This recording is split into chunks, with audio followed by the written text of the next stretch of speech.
Advisor at spokesperson ng People's Budget Coalition, si Ginoong AJ Montesa. AJ, magandang umaga. Si Joel Siweng to. Magandang umaga po. Magandang umaga po, Joel at Weng, at sa lahat ng nakikinig po ngayong umaga. Ano initial assessment ninyo doon sa tinatakbo ng Bicameral Conference Committee, AJ? Ayun nga po, sa simula po ng BICAM, of course, historic po ito na first time na magkakaroon ng live stream. Ngunit sa pag-obserba po namin, medyo nababahala po kami. No? So, unang-una, siyempre yesterday po na-cancel yung BICAM dahil may deadlock pa po, may impasse na tinatawag. Hindi makapag-agree ang Senado at ang House dito sa DPWH budget. At nung Sunday naman po, na-delay ng 2 oras yung pagsisimula ng BICAM meeting at nagkaroon ng 2-hour suspension ng mga 8 p.m. tapos biglang tinigil na lang po. No? So, we're very concerned kasi ang punto ng live stream ay nababantayan ng tao kung ano yung nagiging negosyasyon nila, kung ano yung nagiging usapan nila. Ngunit mukhang nag-uusap sila on the side. No? So sana itigil nila yung ganitong pagpo-post at ipakita nila sa taong bayan kung paano sila nag-uusap tungkol dito sa DPWH budget. O parang ano kasi, maganda yung live stream. Kita natin, di ba? Pero yung bigla ang mga caucus na nasa likod na ng live stream, hindi na alam ng tao yun eh. Kung gusto mo talagang magkaroon ng dire-diretso, di ba, na transparency, bakit kailangan sa likod ng camera, kailangan may pag-uusap, Sir AJ? Iba nagpapatay pa ng mic eh. Kaya... Pare. Correct. Pare, ganito lang gawin natin, pare. Ups, tapos gaganon yung mic. Pare.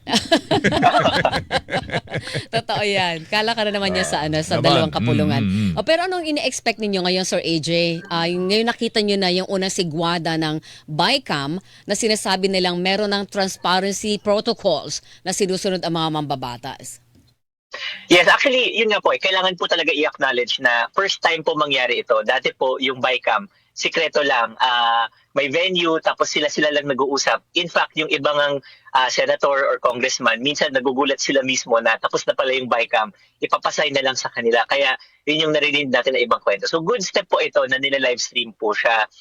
Yun nga lang nakapagtataka na may bigla ang pag-invite ng resource person. Sana pati yung civil society ay na-imbita din pala sana para mag-observe, di ba? Para yung mga off-cam na moments nakita or nababantayan din po natin. So nanghinayang lang din po kami na hindi talagang tinodo yung issue ng transparency.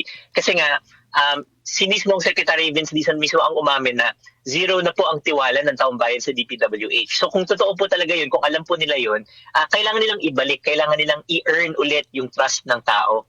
Okay, speaking of the DPWH, AJ, ito ang dahilan kung bakit nagkaroon tayo ng deadlock at nadidelay ang pagpapasa ng ating budget.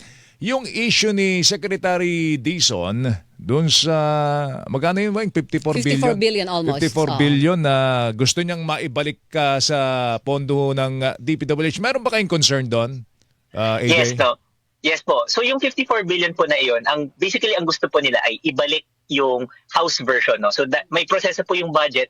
Unang-una, yung National Expenditure Program, ibibigay po yun sa House of Representatives. Yung House ay gagawa ng amendment. So doon po mapasok yung insertion, doon po mapasok yung project ng mga congressman. Pag pinasa po nila yun on third reading, ipapasa po nila sa Senate yun. And then yung Senate ay pwede nilang linisin yun, pwede nilang i-rationalize yun. So actually, yun po yung ginawa ng Senado. Nung dumating sa kanila yung House version ng budget, kinat nila yung cost. Kasi nga may direktiba sa DPWH na yung overpricing ay kailangan nilang ayusin. So ang ginawa ni Senator Sherwin Gatchalian sa Committee on Finance ay inaral po nila yung construction materials price data na binigay mismo ng DPWH at in-apply nila yung tamang pagpepresyo. Kaya binawasan ng 45 billion yung sa construction materials at yung kabuuang budget ng DPWH ay nabawasan ng 54 billion dito kumpara dun sa House version. So ngayon, ang sinasabi ni Secretary Vince Dizon ay kailangan nang ibalik yung House version kasi hindi namin ma-implement ito. Ang Senado naman ay ayaw po namin ng overpricing dahil ito yung direktiba sa amin nung simula po lang na natanggalin itong overpriced na proyekto na ito. So ngayon, dito sila nagtatalo. At ang lumalabas ngayon, kahit yung mga senador, nagkakaroon na rin ng trust issue sa DPWH. Correct. Kasi sabi nga ni nung mga senador, Joel, kahit si Senator Sherwin Gatchalian, ito yung ginusto nyo eh. Bakit ngayon biglang pinababalik? So ang laking question para sa kanila. At last minute pa, Sir AJ. Yes, yun yung isa pang important na mapunto no, na last minute ito. Bakit sa BICAM nila biglang pinapasok itong Ano ba usapan na yan? ito. Yung Senate Committee Report, no, nangyari po yan nung November 12 pa lang. Yes. 1 month ago. So, dapat noon pa lang nakikita na ng DPWH na, oops, teka lang, kailangan natin i-recompute ito bago dumating pa sa puntong ito. Alam mo, ayaw natin mangyari dito, Weng, dahil nga kapos na tayo sa panahon.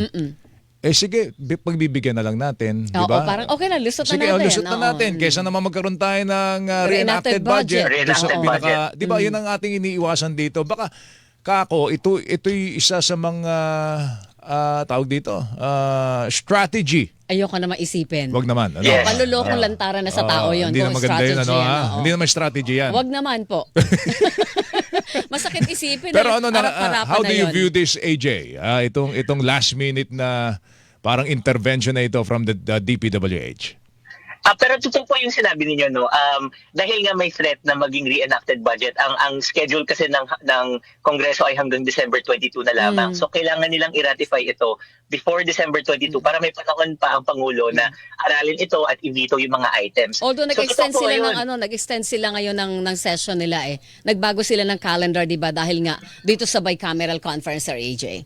Opo, actually yung December 22 extension na po iyon, no. So medyo sagad na po iyon para i-ratify yung Yes. budget, no.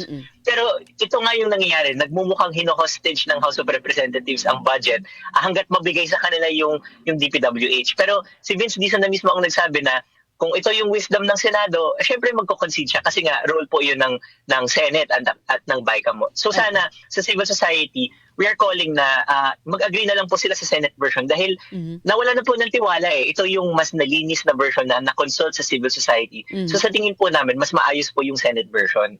Sana kung halimbawa, kumbaga parang lesson learned ito eh. Mhm. Next time, pag nag-propose kayo ng budget, talagang eksaktuhin nyo na. Diba? Talaga, maglagay ka ng konting elbow room na. Oo, sa diba? totoo lang, Joel and Sir AJ, ngayon lang ako nakakita ng BICAM na may humaharap pa na taga-executive. Yun nga. Kasi ang BICAM, tapos na sa Senate at sa House, meron lang sila may disagreeing o hindi magkatugmang probisyon na inaprubahan ang dalawang kapulungan, kaya magba-BICAM para pag-isahin ang isang version ng panukalang batas ng budget para yun ang iaakyat kay Pangulong Bongbong Marcos for signature o i-ratify and then for signature. But the problem is, pinayagan pa nilang humarap ang executive official sa BICAM na hindi dati nangyayari. Pinapayagan ba yung Weng? Dati hindi. Unless nakatago dahil hindi kasing transparent ngayon yung sistema. Pero sa pagkakaalam ko in the past, wala ng executive officials na humaharap at naghahabol ng singit na kung anong kailangan baguhin na gusto nila sa budget. Yun, speaking of singit, nakita ko yung ilang excerpts ng PCIJ report. Meron pa rin mga nagsingit, AJ. Nakita nyo ba yun? Yes, nakita ko nga po namin yung PCIJ report, no. And sa totoo lang po, syempre it is disappointing but it's not surprising po dahil kung inobserbahan po natin yung mga nakaraang budget, very consistent po ang House of Representatives na ganyan. Nung iba po yung speaker, kung saang distrito po siya, kadalasan siya yung may mataas na insertion o siya yung may mataas na tinatawag na allocable. That's really part and parcel of yung politics ng Kongreso. I think may mali talaga sa sistema natin na yung interest ng congressman ay hindi kasi dapat yung mamigay ng ayuda o mamigay ng project. Ang interest dapat nila ay gumawa ng batas. Ngunit sa budget, ang lumalabas ay yung interest nila ay yun nga, mamigay ng ayuda, mamigay ng proyekto sa mga kaalyadong kontraktor or sila yung mismong kumikita doon. So I think may something wrong with our system kung saan misaligned yung interest ng congressman sa totoong dapat na maging mandato nila. So wala pa rin binabago, maliban doon sa live streaming ng BICAM, wala pa rin binabago, wala pa rin naayos doon sa naging experience natin sa 2025 budget. Ganyan pa rin, parang tuloy ang ligaya. Parang Nilagyan mo, ganun, Weng. live stream mo lang. diba? Live stream mo lang diba? Yes. Well, kaya nga mahalaga po yung role ng Senado at yung role ng BICAM. Kasi kung ito po yung interest ng House of Representatives, may check and balance dapat sa Senado. Yun nga po yung ginawa nila. Maganda yung ginawa ng Senate Bago ka mag-insertion sa Senate, no, nag-require po sila na dapat may program of works, dapat may resolution mula sa local government unit na kailangan talaga yung proyektong iyon. So maganda yung ganong sistema at kinumpute talaga nila, pinapakita nila sa publiko yun. So At saka sana maigting yung ganon. Yung listahan ng bawat insertion o pagbabago na ginawa ng mga senador at pangalan ng senador na nagpabago sa provision ng budget, in-announce yun sa plenary. Mm. Tapos Correct. inilabas din sa website yata ng Senado. Tama, Yes, Sir yes. AJ? Pero sa Tama House, po. hindi ginawa yon. Wala akong pagkakaalam na ginawa ng House yun. Pero sabihin na natin, sige, nagawa ng Senado kasi 24 lang sila. Kasi naman ang Kamara, 300 mahigit. So Yun medyo po. mahirap basahin yun. Pero at least yung paglagay lang sa website, malaking bagay Malaking na sana bagay na yun. yun, oo. Yes. Opo. Actually, sa Kongreso po ang nangyayari sa House of Representatives, meron po silang tinatawag na BARC, yung Budget Amendments Review Subcommittee. So ito daw po yung pinalit nila doon sa small committee na tinatawag na ginagawa ni Nazaldico dati. No? So ang pinagyayabang po nila ay nila-livestream po ito. Ayun nga po ang problema, habang nila-livestream nila, ang dating po sa amin ay parang nag-usap na sila nung bago yung livestream at mukhang binabasa na lang nila kung ano yung naging agreement nila. So hindi sana ganun. Okay, maganda na nila livestream nakikita, pero kung ano yung proposal ng bawat kongresista, dapat nakikita yon na individual at nasusuri ng mga Yes. tao yun. Tama. Alright, sige. Abangan natin ulit ang mga developments pa rito, AJ. But in the meantime, salamat sa oras at sa inyong pagbabantay. Kami nagpapasalamat sa Thank inyo. you, ha? thank you. Yes, maraming salamat po, Joel at Weng. Good AJ morning. Montesa, Advisor, Spokesperson, People's Budget Coalition, mga kapuso.